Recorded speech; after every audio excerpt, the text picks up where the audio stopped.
So for us, you know, it was just about earning the trust, building relationships. And over time, we showed people that the culture that we're creating is way better than what Amazon is offering. Yeah.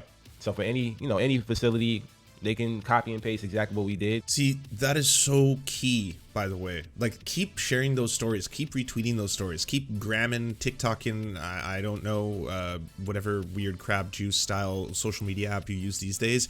Whatever it is, keep promoting stories about unionization efforts and keep making it cool, because it's overwhelmingly popular with Zoomers and Millennials right now. And as long as people keep recognizing that worker power is actually based, it's a really fucking good thing, then more people are going to become interested in this stuff.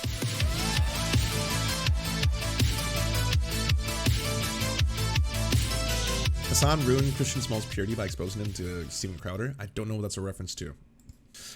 Hasan and Christian Smalls on a stream a few minutes ago? What? Actually? You'll be able to have arbitration. Oh, what? Okay, I gotta watch some of this. They were magnetic. And yeah, we're live already. I was talking about the recent wave of Catholicism converts happening in the Brooklyn podcasting scene. Some really niche shit. But yeah, not one but two guests. What's going on? This is the Amazon Labor Union is in the building, everybody. Introduce yourselves. Yeah, this is the president, Chris Smalls, founder of TCOEW, former Amazon employee. I'm here with my younger brother. Demetrius. Pull it up. Okay, before we start this, why do you keep making new accounts? It's always the same weird shit. Did you know that 13% of the US population is born with a horrible genetic disorder that dramatically increases their risk of cardiovascular disease in combination from COVID? Lowers their IQs. IQ is astrology for incels. You are disqualified from talking about public health ever. What are you guys doing out in LA while I pull this up? You've been here for a while, right? Yeah, I've been here since Friday. It's like a LA takeover, man. I've been doing conferences, speaking engagements, you know, tapping in with the community. Mm-hmm. Got a lot of events planned up for the whole weekend, actually, leading up into the weekend. So just really enjoying LA for the first time since the pandemic. Yeah.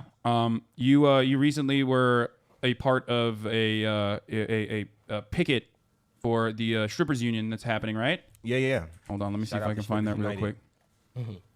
Yeah. Strippers United. What are some of the things that you're doing? Yeah. What are some of the things you're doing out here? Like, what can people look forward to see you? Oh, and I'm gonna tweet this out real quick as well. Oh well, so what I got planned? I got a event tomorrow night.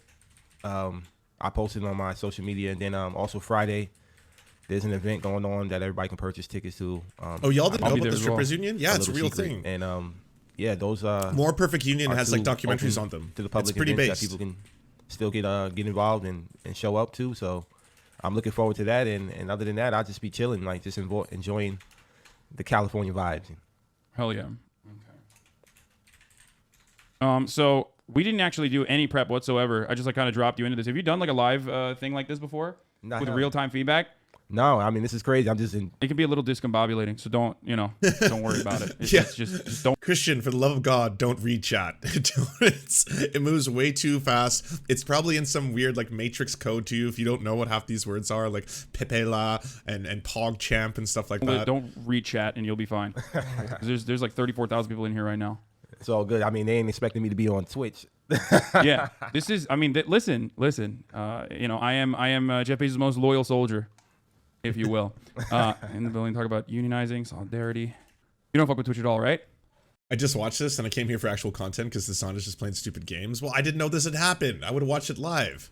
Nah, I mean, do you know anything about it? I don't really know too much about it. I mean, I know that it's very popular amongst gamers, and I definitely a big time gamer. I've been What do you play? Sony PlayStation all day. I'm 90s baby, so when it comes to games and Whoa. I used to play a little. Like you mean bit like online, the PS1? I'm a 90s baby too. 91. Nice. Okay, nice. Yeah. PS1 is fucking I grew up. based. That's I a mean, great I console. never had a PlayStation 1. PlayStation 2 was the first ever console I had. I fucked with PSP heavy when that came out.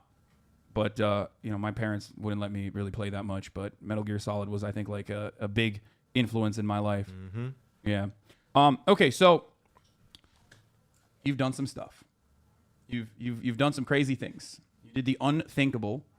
You used to work at an Amazon distribution facility. For those Hey, who what don't up, Dark know, Native? you got fired from the Amazon distribution facility for trying to for speaking out against the COVID and workplace safety violations, right? Right. And then I remember covering it while that was happening. I remember talking about it, where they even went so far as to besmirch you and talk shit about you, and Yeah, that was even fucked. go into like antiquated tropes, saying like you're a dumb, angry black man, right? Like the Amazon executives were talking about you, and then you came back with a vengeance and actually unionized said distribution facility. You've talked about this a million times over, probably, but it's Which, by the way, like, is that not the greatest revenge story ever? Like, that fucking surpasses John Wick.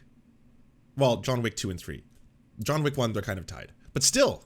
it bears repeating to just like give a quick summarization of events and how it happened, if you don't mind. Yeah, definitely. For those who don't know, on March 30th, 2020, I led a walkout outside of Staten Island JFK 8 over COVID-19, and 2 hours after that, I was fired, catapulted into the media, and a week after that, Jeff Bezos had his general counsel hold a meeting, calling me not smart or articulate. Ironically, they also said to make me the face of the whole unionizing efforts. So I took that as a good idea, and I traveled the country protesting in front of Jeff Bezos mansions and penthouses from the East. Also, like, this story gives me so much hope too, because like we are in the age right now of unionization becoming like cool again, like when I was growing up, when I was a kid, all the fucking talk of unions and all that kind of stuff, and what I thought when I was really young is that, oh, they're just a bunch of fat cats, they just want to take your salary away, all because that was what was like in mainstream media. It wasn't sexy. Now it's fucking badass, and everyone is being like, yeah, let's fucking form unions, let's get some more rights. East Coast to the West Coast, and we came back in April of actually 420. 420 is the birthday for the ALU. 42021, we started to organize outside of JFK, the same facility that I was fired from. We spent 11 months out there. I spent over 300 days at the bus stop, signing workers up, talking to them every day. And on April 1st, 2022, we were the first union in American history as we formed and voted, for over 8,300 people. Hell yeah. So some of the things I want to ask you, and you can choose to not answer if you want to, but some of the things I wanted to ask you is like why, for example, you chose to go with a new union rather than work with other established unions. And the reason why I want to ask you this is because like I think we have seen a lot of success in new unions. Starbucks is a great example of this as well. And Amazon Labor Union is its own independent union, right? What were some of the struggles building that up from the ground up, and also your union was sort of to pay 13 million to the company strike against for misconduct. Why was that your Part of the preference lost profits? ultimately? Fucking based. Well, it hasn't been done in 28 years. Oh wait, the Amazon's union been was around, ordered? and, No. Did we see this story? The union was ordered to pay 13 million to the company that striked against for misconduct, and that was part of. Oh, we saw that on Democracy Now. That was fucked. Established unions been around even longer than that. So for us, going this route, creating something from the ground up, grassroots, putting workers in the driver's seat, that was the best thing that we could have done going up against Amazon. We're actual Amazon workers. We know the ins and outs of the company. We know the grievances. We live them. And who better than us? We understand the language. We understand what the Amazon workers go through. And for us, it was a no-brainer. We visited the RWDSU down in Alabama. We learned some things, and we saw some missed opportunities that we felt that we could do better. And we tried, to do it our way, and it worked. What would you say were some of the issues with the Bessemer unionization efforts, in your opinion? If you don't, I mean, obviously those guys were doing a great job. Like, don't. I think we're all of the same mindset. We gotta adjust the socialist audio a little bit because the sound is way louder. To hear that like any kind of unionization effort is still good. Ultimately, organizing your workplace is incredibly important, especially because it's the only way to push back against your bosses and have some level of autonomy in your life, and it starts in the workplace.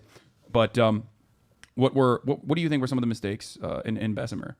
The first campaign, they had different organizers, but they just didn't have enough of the inside influence the way we did. The second time around, they obviously didn't make that same mistake. So I'm glad to see that they are continuing that fight down there anyway. But the first time around, it got a lot of attention, rapidly, a lot of political influence. And the one thing about being an Amazon worker is, we're so disconnected from any type of media or any type of outside influence that didn't resonate the first time around.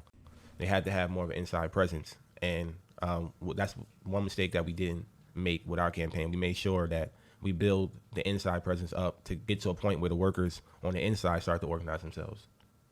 What do you think are some of the what do you think are some of the main issues with respect to like salting, or with respect to like understanding specific localities and specific distribution facilities that or actually this is a hurdle that you have to overcome as well. What do you think are some of the biggest hurdles that you have to overcome when you're trying to unionize a different distribution facility?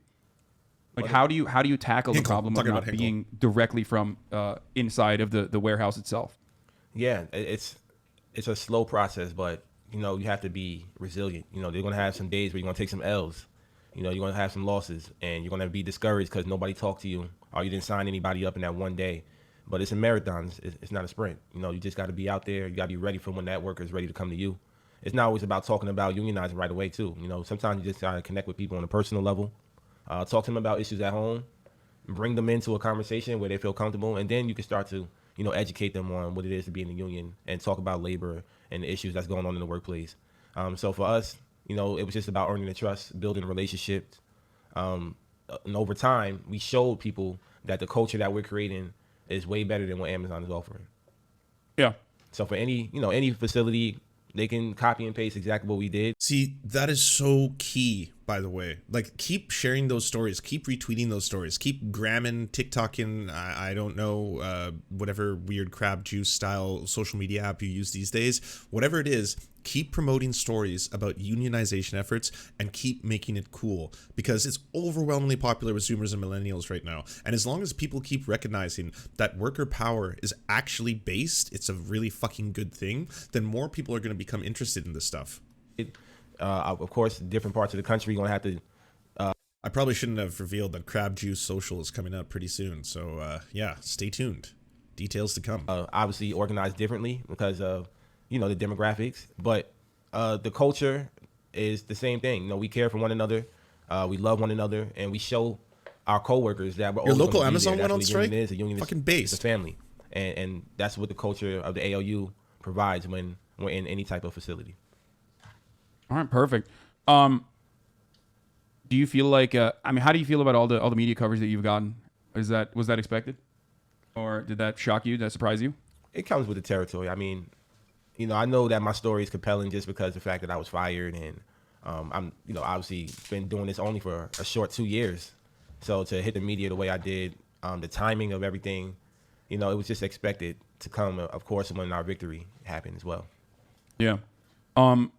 Is there any pushback against that sort of thing? Are people criticizing you for that? Because you have bold style, which I personally appreciate. Like you're wearing Versace glasses. You know what I mean? Like I like that. I think that's cool. I think that is normal, because like normal people do obviously still subscribe to the same same, I guess some would say, pro consumerist dynamics, right? But I think it's, you know, life is short, and if you want to be dripped out, you should be able to do so. You have a jacket too. You want to show your Yeah, of course. It is. Can't believe he wore a similar jacket and stood beside Joe Biden. Like, there's a picture of him and Joe Biden with the words "Eat the Rich" right beside the President of the United States. Yeah. Do you feel like that is do you feel like that goes against your, like, the values that you promote? No, I mean, Oh, I gotta watch what I say. There's gonna be a whole contingent of the internet. It's like, Lance, are you laughing at a call to violence? Or is that it? Did you realize that this is actually them talking about cannibalism? This is not a laughing matter. You see. you know, at the end of the day, you know, I myself and everybody should be themselves. You know, this is who I was before, you know, any of this happened to me. You can ask my brother right here. He known me my whole life, you know, so there's no difference. You know, I've always been this way. So I understand this pushback, and I understand people have this perception that, you know, a union president has to wear suit and tie. You know, I got a lot of heat for going to the White House and doing all of this and that. That was so ridiculous, by the way. I think that was mostly maybe from libs, but so many people were like, it's undignified for you to see the president and not wear a suit and tie. It's like, what the fuck? What dictates that the suit and tie has to be the the formal attire is the only way to introduce yourself? Like, not everyone likes suits and ties. I've never understood that standard. Like, it's extra weird in like jobs, businesses, where like, well, guess what? Friday's casual day. Oh, what's that? Well, you get to dress casual within certain conditions. We're gonna make a list of things that you can and cannot wear, but you get to do it, and it's fun. You see. So does it destroy the workplace when we do that? No, no. We actually have fun. It's a happy day. It's a funner day. So why can't we do that all the time? Oh, reasons, definite reasons. But it's important that people realize that I come from the community. I represent the community that is the style that we like. And this is a new time. It's a new generation. You know, it's a bunch of dinosaurs in office, a bunch of dinosaurs in leadership. And they have to get out the way. You know, the younger generation, the new school labor movement, this is what it looks like. And they have to get used to it. It's going to make people feel uncomfortable, but oh well, so be it. You know, we have to be ourselves. I didn't know That's that, important, Jess. you know, Look not that to up. lose our identity.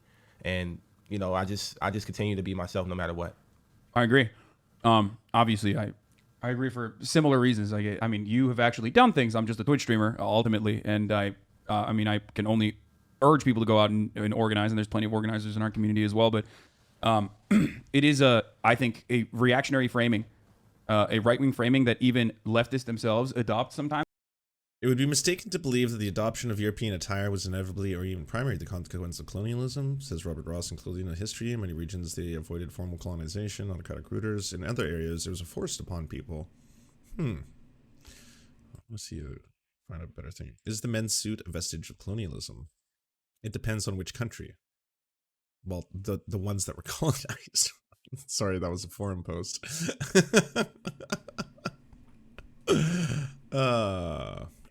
Without recognizing when they literally are like, oh, why aren't you? Our natives adopting the manners and habits of Europeans are beginning more and more, especially in more important urban centers, to dress in the European manner. In short, to follow our fashions, says a old expose from Paris, 1931. It seems to us that these, can't say that word, can provide each and every one of us useful sources of inspiration. In every era, designers have turned to this. Clothing has long been an important medium for negotiating differences across cultural divides. Garment provide the means which they can absorb distinct cultures into familiar frameworks, but it can also be a part of the colonization process. Yeah, that makes sense. Why aren't you subscribing to the idea that being a leftist or working or advocating for workers' rights implies that you have to subscribe to a poverty cult? And I don't think that's the case. So I do agree with you on that. Yeah, I mean, you know, we deserve to have vacations. We deserve to be able to go to the mall and ball out.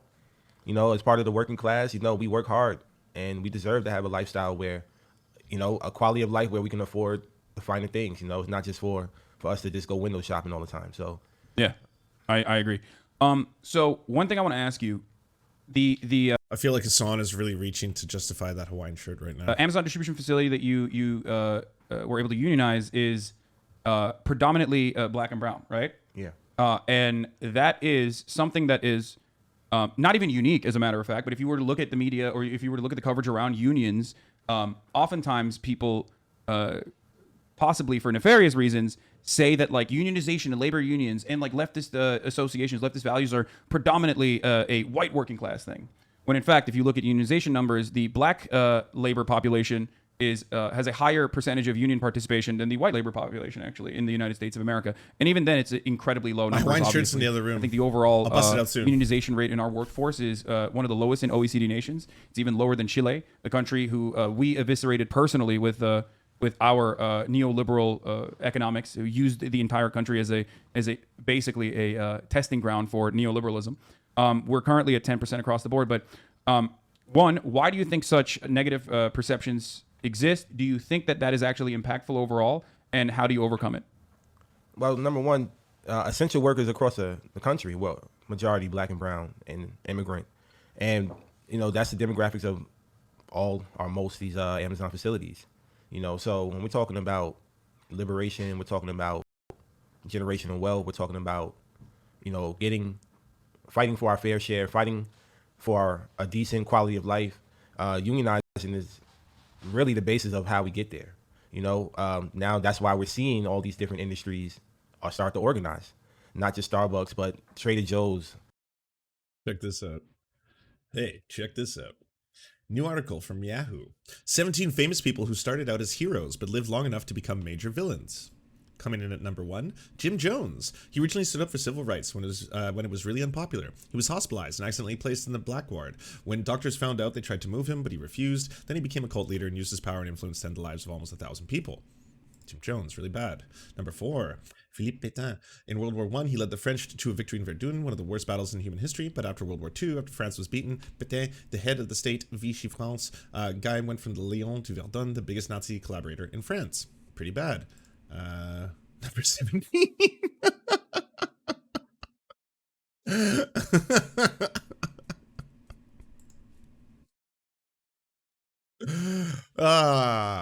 You love to see it.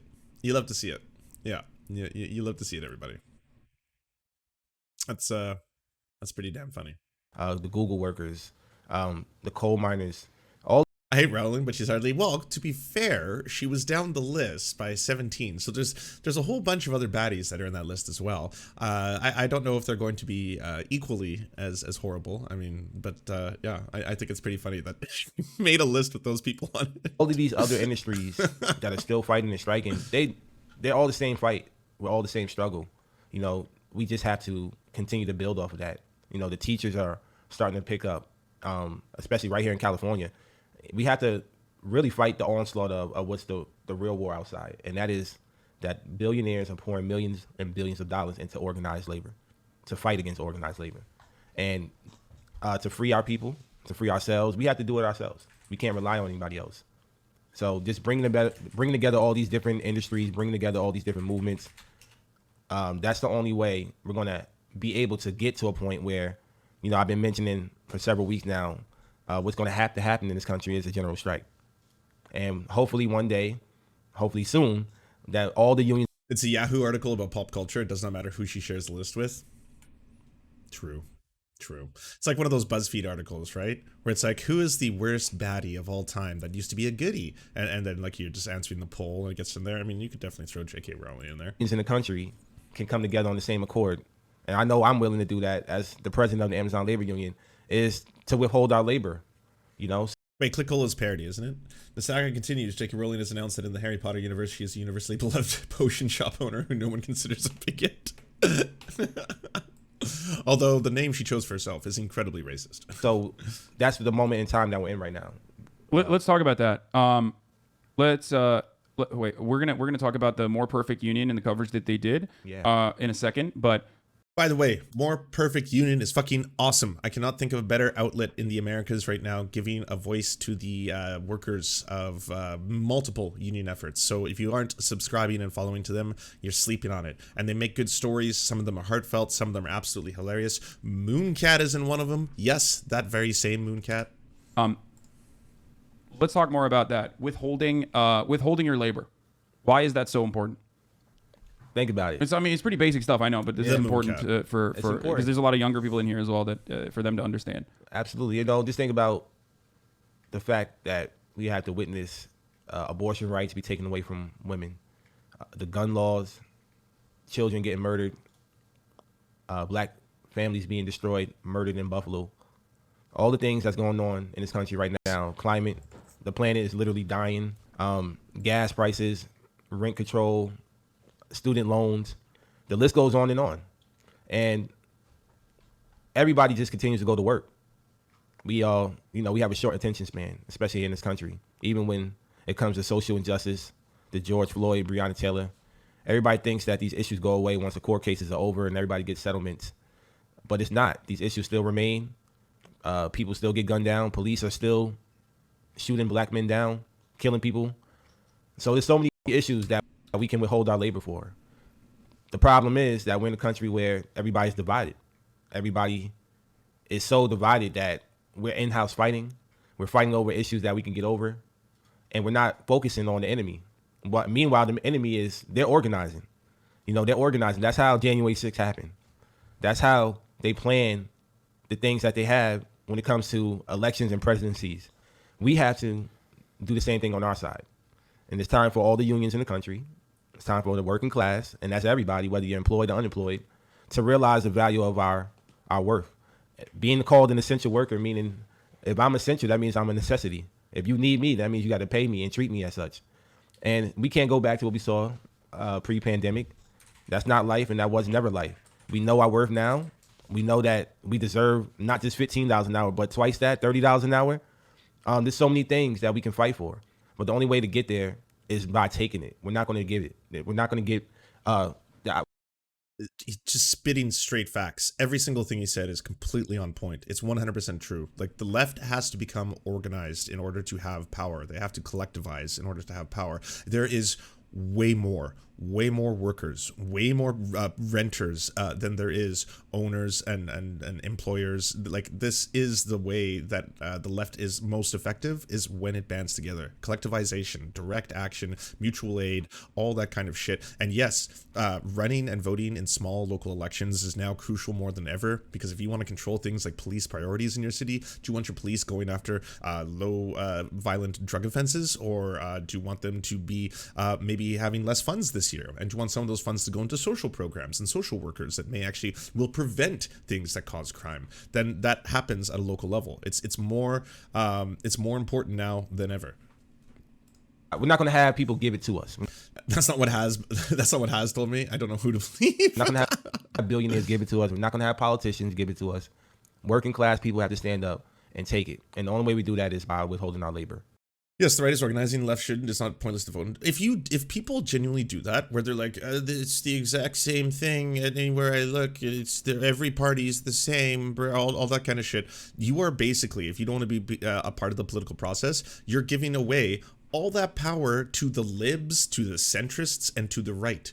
If you are a leftist and you genuinely believe that, if you want to say that there are problems with corporate Democrats and the Democratic Party as a whole, in that they are completely the exact same as Republicans in funding the military-industrial complex, or their geopolitics, that's very different than saying at a small local level election we should be getting more lefties, socialists, anarchists, anarcho-communists, even soc dems elected into positions of power, because it does have real-world results. Look at the work of like Shama Sawant. That's the only reason that there's a $15 minimum wage, the fact that there's rent freezes, the fact that it's now become an oasis for people seeking abortions.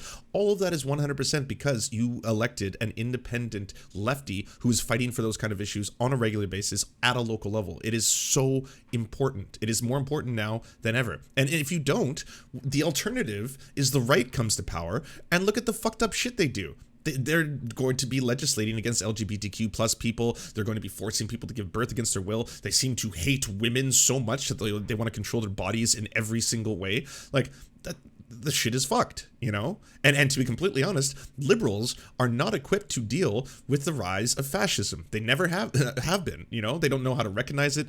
They say this whole two sides thing, we got to play both teams. Well, let's just see what they have to say about this. I mean, we need to reach across the aisle and make sure that some of these Federalist Society Christian nationalists have a say as well. Their voice in politics is important. Like, honestly, it is more important than you could imagine. So don't do that thing where it's like, I don't care. I'm going to throw away my vote, or I don't care. This whole thing this whole blah, blah, blah, it's not real. Lance, do you identify with social democracy or socialism? Socialism. I would go for much further than soc dems, but I do want soc dems to, like, if there was a soc dem parliament in my country, that would be preferable to the neoliberals in power right now. I would prefer a socially democratic country to that. I would prefer a socialist country to both, right? And then ideally down the road, I'd prefer probably full-on communism. I mean, that would be ideal. And I'd like to have some kind of, space queer, luxury automated, that all those things. Those are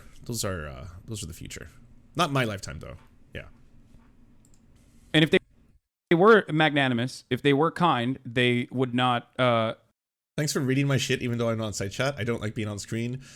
Uh-oh, you are exposed. Sorry, I had to. It was just, but yeah, if you don't like being on screen, I guess being on the Twitch chat is perfect. They would not ensure that your wages are as low as possible to ensure their profit margins remain intact, obviously. If they were kind people, if that's how... You know what I should do? Hold on. Get ready, y'all. You've now taken over the show. That's right. Let the spinning dicks fly. Lance is a secret neolib. God damn it, Levanzo. I trusted you. I trusted all of you. Yeah, Sussy is right. There we go. There's the dicks. It's about time. Yeah, there we go. We're big. We're big dicks. Yeah, digs with flags. Nice. Is that the ace flag? Can't tell. Or is that the bi flag? Colors are kind of hidden behind the dicks. All right, we need to get serious. That was a really cool interview, by the way. Good on Hasan for bringing on Christian Smalls. Fucking, that's massive. Fucking badass. You love to see it. Do you enjoy the Serfs but prefer not to have to use your eyeballs? Many are saying this. Well, we've got the solution for you. It's the Serf Times in podcast form. Available on most major podcasting networks now. If you enjoy it, please consider leaving a good review and feedback because it really helps the show out, apparently, and it's free, just like the podcast. To our gods, Xander Corvus and Peyton L. Just, we are prepared to embark on a mighty jihad in your name. To our monarch, Tom Spiker, we are but your humble jester, attempting in vain to get you to laugh. To our valiant knights of the Round Table, Benji Arnie, Tech Tink, Scary Earth Human, Tony, DM Rivera, Resident Scarecrow, Sir Nickus, Mayred, Cheryl Alvarez, Ruby Kelly, Brandon, Words Greenwood. It doesn't matter what I believe, it only matters what I can prove. Hagbird Celine, Matthew Scarborough, Stellar Vision, Vivienne McCarthy, Daniel Sutton, Coulter Smith, Jenna Tao, Quiet 185, Anna Loves Riley, Omni, Riley and Anna, Poodlehawk, The Tim Caucus, Multimondi, Trevbot, EXE, Brian Ephraim, Lemmy 101, Anthropophojack, Saren 42, Catherine, Ramon Acosta, Incosin, Agent NDN, Violent Orchard, Political Puppy, La Media Panza, Zach Christensen, Todd Buckingham, and Todd Lajeunesse. We raise our mugs and salute our brave heroes off to another glorious conquest.